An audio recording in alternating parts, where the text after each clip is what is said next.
Take that, you chicken cutlet, ham-legged, circular sausage-filled, meat-sweating, full-spade wad. Sorry, I did not read the story beforehand. I didn't realize that was in there.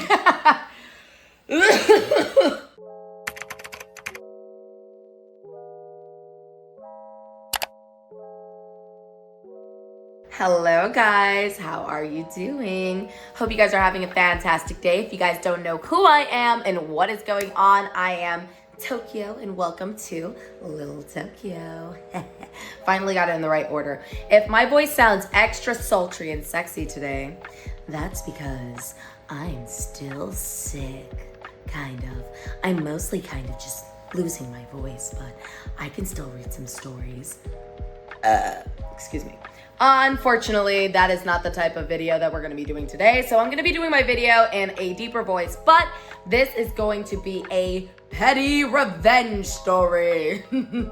So this is a petty revenge story that is family, matriarchal, especially grandma kind of oriented. I know I have at least 2.5 stories that are essentially grandma related, but yes, these are petty revenge stories involving grandmas, except for one, I think. I don't know.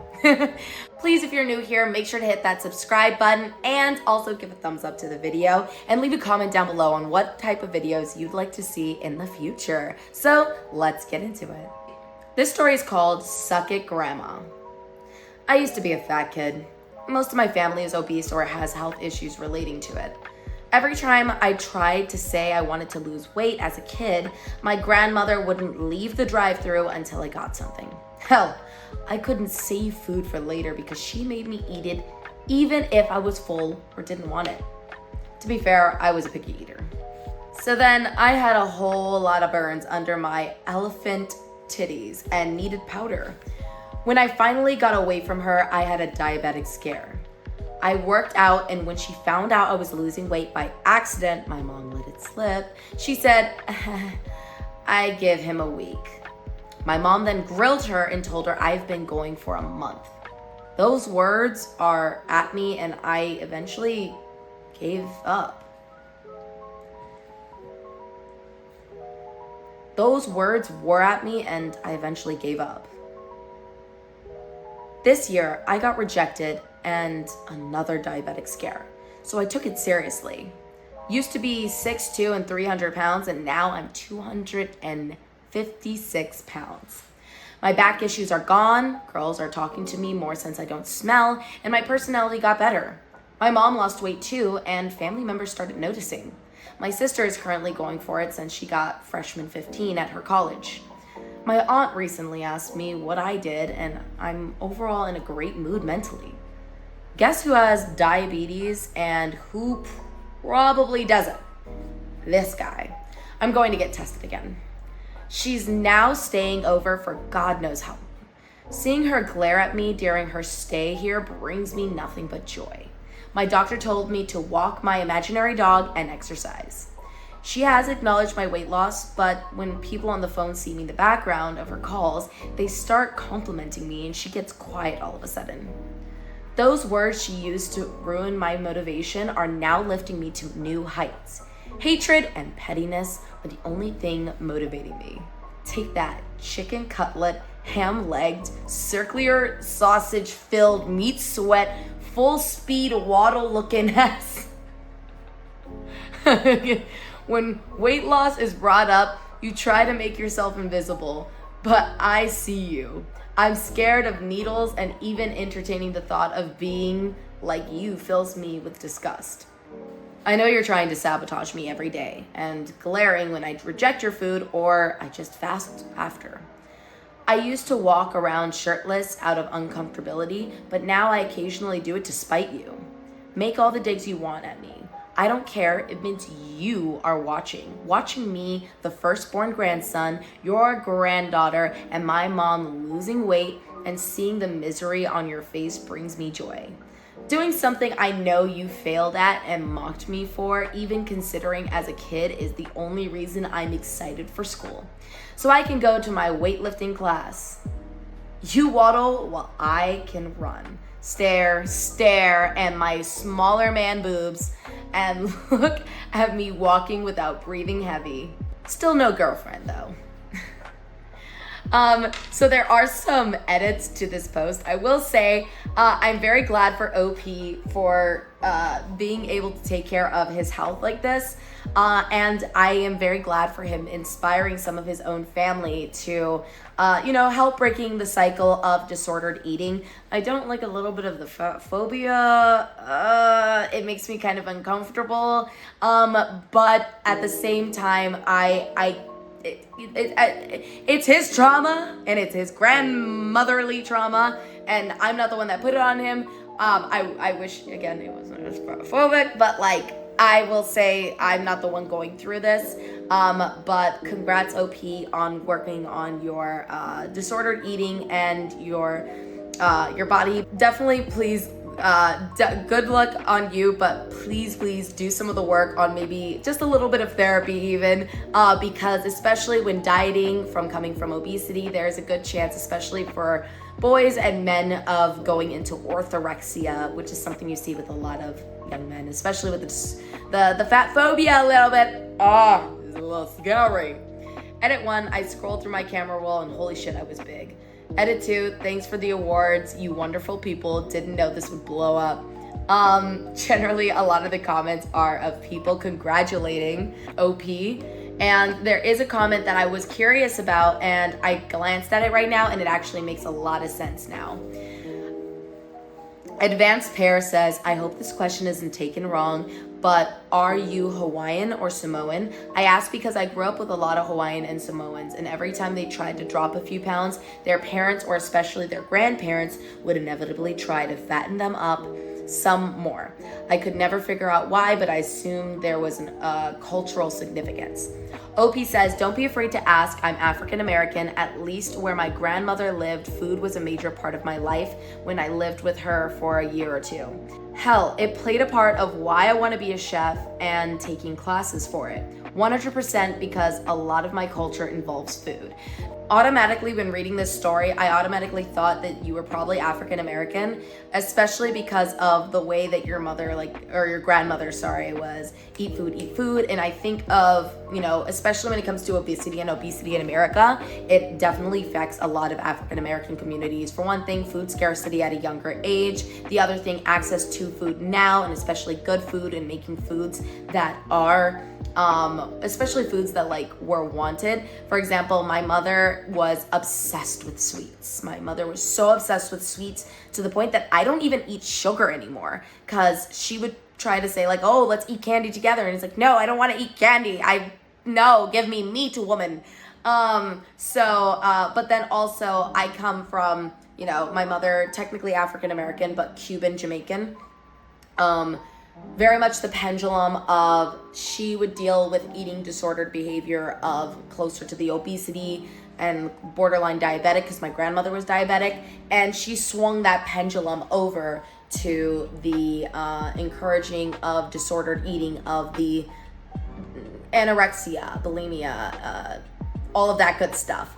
So that's part of the reason earlier why I was saying I think, for one thing, good on you for doing all of that hard work on yourself, but definitely OP, look into making sure that you don't accidentally fall into that disordered eating category. You can swing from one pendulum to the other. And in fact, Fantastic Antics actually mentions Michelle McDaniels, which is actually a YouTuber that I like watching, who also came from African American community, and she also says things similar to just swinging the pendulum and disordered eating. And a quote that she says, that this commenter also says, is, we're always big, it's just our genetics, and you're black, so you have to eat. And that's a lot of the stuff that's said in the black community, and I definitely get it. It's kind of like on TikTok recently, I had seen where people are saying oh, skinny is becoming more in, and skinny is becoming more in due to its proximity with supremacy and whiteness and all of that good stuff. But especially in the black community, and especially African American community, skinniness is not fully the want to be all. There's a lot more shame in a lot more of the African community of skinniness, being a twig, no curves, all that type of stuff culturally. And then also the association of skinniness with whiteness. And then you have certain people in the African American community that get accused of trying to be white, trying to act white due to them trying to be skinny or being skinny naturally. So I was just stalking OP's profile. They're very active on Reddit, so they are a real human being. But to you, OP, hopefully you can take a little bit of the words of wisdom that I have given. And good luck on your journey. I get it. I myself am trying to make a healthier relationship with food. I have issues with overeating and then not eating. And some of that also doesn't help with my autism and food sensitivities, where sometimes my body will reject food even when I want it. So, I get it. I understand. Disordered eating comes in many ways that are encouraged and brought on by family, and sometimes we carry that burden and trauma into the rest of our life. So get an early start, work on that, and I bid you good gains. This next story is Some Bullies Just Need a Grandma Hug. I have a grandson. I'll call him Sam, 14. We've been pretty close through the years. Since he was just a few months old, my husband and I have kept him overnight, taken him on weekend trips, watched him for several days at a time while his parents vacationed, etc. Even when we had to move a few hours away, he'd come visit for 2 or 3 nights a few times a year. His parents divorced, and as he became an adolescent, he became withdrawn and distant. But I found that he seemed to love to hear stories of the hilarious things he'd said and done when he was little. He would sit and listen and be engaged with me for at least a while. I've tried hard to keep a connection without being pushy. He's been playing sports for years, and we make it to at least a game or 2 per each sports season to see him play. He'd come and give me a hug after each game. My stepdaughter, his mother, told me she was amazed that he would hug me in public. I was the only person he'd hug at his games, including her. I was pretty proud of this, but it almost came to an end after one game last summer. My husband and I showed up, and Sam was very happy to see us. After the game, he ran out, and as he gave me a hug, I heard a nearby voice, "Look everyone, isn't that sweet? Sam's hugging his grandma." I felt Sam tense up, and he immediately ended the hug. I was not going to let that little turd ruin those special hugs. So I turned to the kid who taunted Sam, grabbed him in a bear hug, and exclaimed, "Oh, are you jealous? You must need a grandma hug too." The kid stood there stunned for a couple seconds, long enough for a couple of Sam's friends to start in. "Jake, get your own grandma. Dude, you're creepy." He turned beet red and ran off. We heard through my stepdaughter that Jake was kind of a jerk, who always found reasons to pick on his teammates, and Sam and his friends thought what I did to him was hilarious. So far, Sam still gives me hugs. Grandma hug for the win. That one's a really sweet one. Sorry, my voice is getting deeper and deeper as I read these stories. So I'm probably only gonna read one more after this, but that's so sweet, honestly. It's honestly the best type of petty revenge, especially a positive memory that I know that your grandson is gonna carry with him as he gets older. And though you are his grandmother, you are in very many ways a very big maternal figure in his life, and you trying to foster and hold on to that relationship continuously as he gets older, I think is honestly great. Comment on this one from someone 447. When I was a kid, I was the only white kid on my football team, and one kid hated me for that. He had a terrible home life, and his parents never went to any games. He would constantly cheap shot me and trying to injure me. He eventually moved in with his grandma, and she started coming to all of his games. He went from being a horrible bully to one of the friendliest people I knew. I hope he says, "Grandma's hug." We all need it sometimes. No, that's honestly so sweet. And a lot of those, the comments are a lot of positive things of people saying they wish they could have a grandma's hug now, and that they wish they had one when they were younger, or just happy about having their grandmas. I personally, my grandmother passed away, or at least she ran away when I was 1, and she passed away technically when I was 6, so I never fully got to like see her. I know that she very much liked me, but that was for a reason. But I always hear really heartwarming stories of people loving and missing their grandmothers or their grandparents in general. And it always was something that I wish I could understand, know, and have, due to a lot of my grandparents passing away before I was born or near when I was way too young to even remember them. But that's also because my father was a boomer, my mother's a Gen X, my sisters are millennials, and then I'm a Gen Z. So, you know, that's just how the cookie crumbles with that. But that one was really heartwarming of a r/PettyRevenge. I wasn't expecting to have a heartwarming. I might actually put this at the end of the video, or I might keep it where it's at. Anyway, let me know what you guys think of this story down below in the comment section, and let's move on to the next. This next story is called Testing the Family Helps Family. A fun petty revenge story I think everyone would like. Seeing a lot of golden children stories on Reddit lately, here's one for a childhood friend I know very well.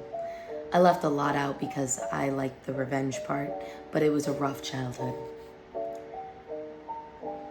It starts pretty much the same as a lot of other stories. Greg was the firstborn to young parents, not sure on their age, but early 20s at the oldest, who at the start of his life didn't have much time for him. He was constantly at his grandparents' house. That's how we met. They lived close to us and we would hang out all the time. When he was about 7, his parents had a girl named Jane, and right off the bat, they told everyone this was the makeup kid. The kid who they were going to raise right. That's heartbreaking. As they grew up, Greg was a solid student, had a great friend group, and played sports growing up. I found out later in life that it's because my parents, being the good people they are, had actually paid for Greg to play for some of the sports, and he was on my teams because that was the only way he could get to games. He started working at 16, saved up everything, went to college, then after completing college, transferred to university where he majored in software engineering and met his girlfriend. Sarah graduated in chemical engineering.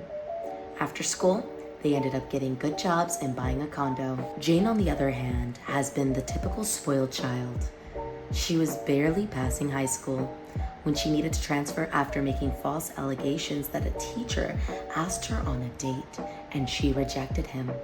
That's why he failed her. She has gotten into multiple car accidents, completely writing off 3 cars, still lives at home at the time of this story.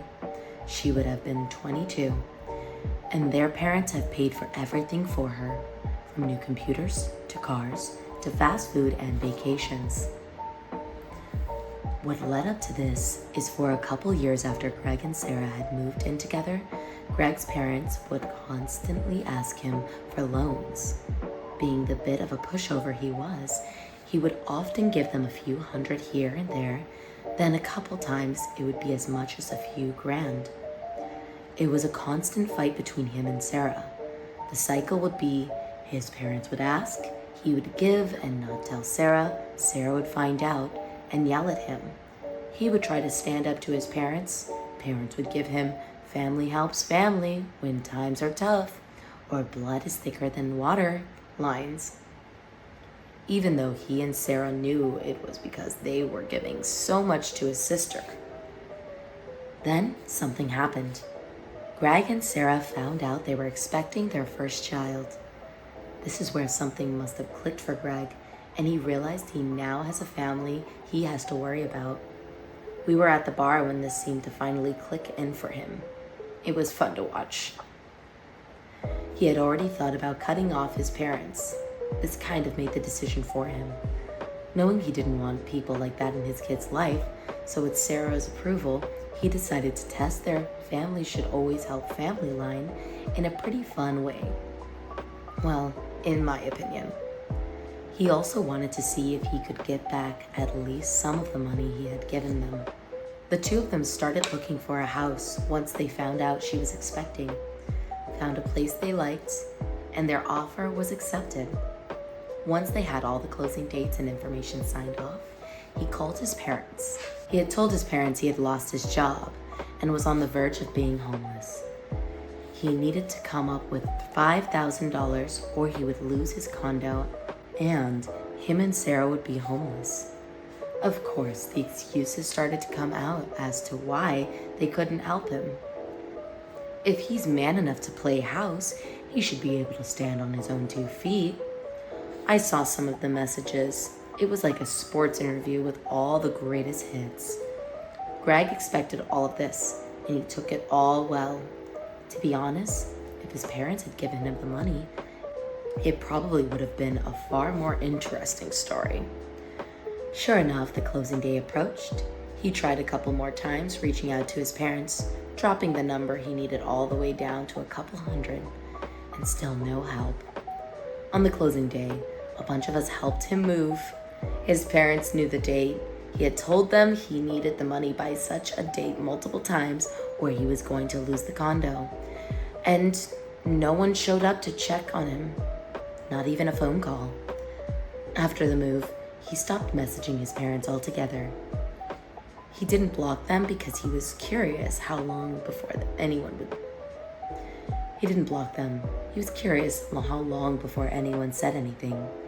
It took about 2 months. In that time, he had gotten engaged. When he had gotten a confused message from his dad saying they tried to drop by his condo, probably needing something, and there was someone else living in his place. He simply replied, "Thank you for showing me how much family helps family when times are tough. I hope Jane shows you the same support you show me when the time comes. From Greg, Sarah, my fiance, and soon-to-be daughter." Then he blocked them, and he hasn't reached out since. So I'd love to give more of an opinion on this one, but I think this one is a sweet, sweet petty revenge for sure. And I think I very much like it indeed. Did you like the petty revenge? I think he did too. He liked the petty revenge. Alright, so I'm about to die from my voice hurting, but I will read one of the comments that OP replied to and got an award on. Delulu for Drama said, "I hope Greg, Sarah, and their daughter live happily ever after." And OP says they are doing well. The story is a few years old. She's a happy girl. We are getting her into hockey after Christmas because she's a little hellraiser. That's exciting. All right, guys, I'm going to have to end this lest I die and lose my voice forever. I appreciate you guys being here. I appreciate if you guys would subscribe and check out my other social medias. And I'll see you another time. Bye.